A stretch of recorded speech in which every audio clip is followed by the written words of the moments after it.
Assalamu alaikum mutanen garin da kuke ya gari ya aiki ya hutu ya jin daɗi. Beri za mu fara tambaya da kanka da Allah.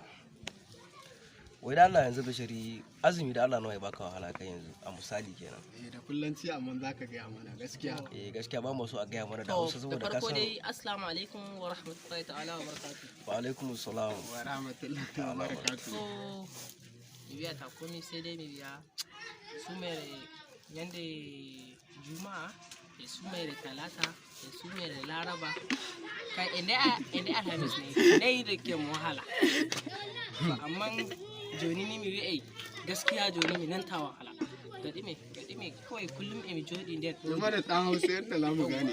kamar haka dai Yau sai ka dan fassara mana kuma. azumi na juma'a da asabar da ladi da litinin da talata ya bani wahala amma yanzu da shi ne ya bani wahala amin amma yanzu gaskiya ko da yaushe ina zaune a cikin inuwa ko ba haka bane ba ina Haka zaune yake cikin inuwa ba haka na shan yake wahala malam Jerry. to Allah ya saka da alheri sai malam Umar kuma to Gaskiya ni dai azumin da ya bani wahala duka zai wuce ƙwara goma.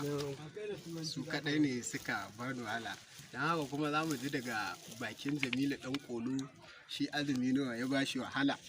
To ni ai yanzu dai ba abun da zan ce ni dai gaskiya azumin da na yi zance na Allah babu wani tunani saboda kaga dai da aku da ma dai nake ga nan dai to abin da ya dai hankali ka san mu mutanen zamani azumin ma dole ma ya ba mu wahala saboda ka san aje nan a yagi can a fusgi can a tsunkuni can ga su nan dai abubuwan dai da dama dai ana yi dai to amma dai da Allah jama'a dai daga ƙarshe dai na dan dunna mana subscribing a mana liking saboda ka san abin da dole sai da liking da subscribing sai an ji